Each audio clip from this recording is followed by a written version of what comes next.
This past week, the Trump administration announced a possible link between Tylenol use during pregnancy and autism. Health and Human Services Secretary RFK Jr. says the FDA will update warning labels on acetaminophen products.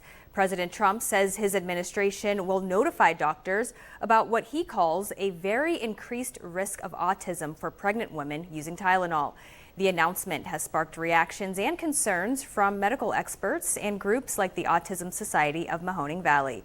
So here with more on this, Autism Society of Mahoning Valley Board President and Communications Chair, Jody Glass. Jody, thank you for joining us this morning. Good morning. Good morning. So the rate of autism diagnosis, they've been on the rise, but can you attribute that to more knowledge about the disorder or more criteria when it comes to diagnosing it? So there's so many layers to this. That's why just one statement linking one thing to the rise in autism is concerning for us.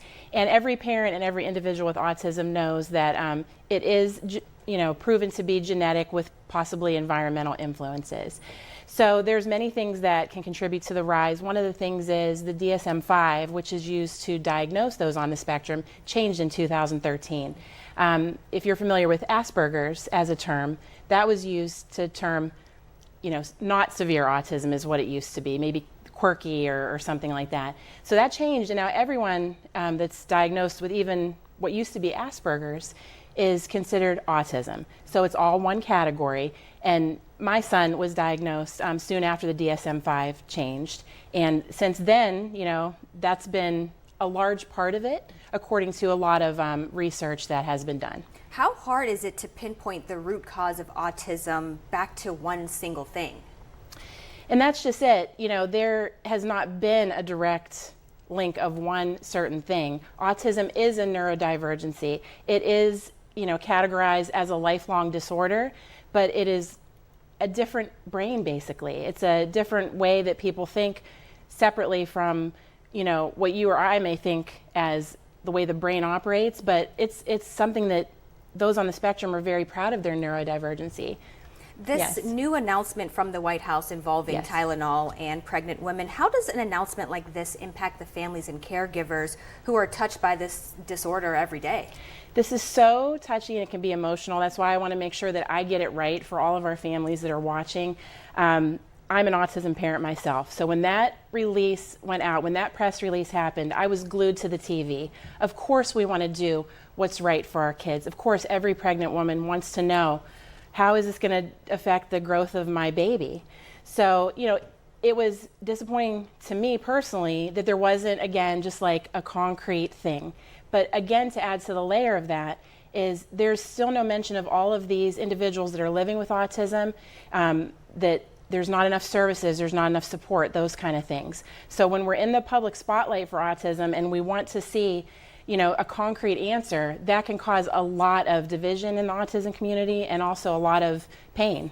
How far have we come in terms of research and treatment to help those with autism?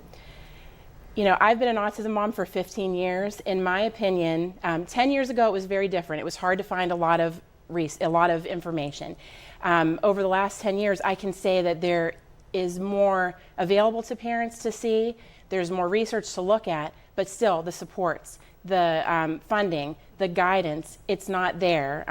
Those that are high support needs on the spectrum, so much is missing for them. And those that are low support needs that live independently, there's still not a lot to help them be employed. So research and changes are here, but we still have a long way to go. Now, before I let you go, Jody, you're stepping into a new role starting November 1st as the executive director for the organization. For those who don't know, can you tell us about what the Autism Society of Mahoning Valley does and how the public can support them? Oh, absolutely. So we are an affiliate of Autism Society of America. If you don't know, Autism Society of America is the nation's largest grassroots autism organization, oldest grassroots organization. We were started in 1965. And the thing that we are so proud of locally, we provide 50 plus events a year for families. We have an information referral line. So if families are feeling they don't know where to turn, they call us. We can help them find therapies, funding, all of those things. We help people look for that, but mostly we support people. We're advocacy, we are a voice, and basically we're here for change. We want to be that voice even in policy. So that's what we do. All right, Jody Glass, thank you so much once Sure. again for joining me this morning. Thank you. WFMJ Weekend Today will be right back with more local news.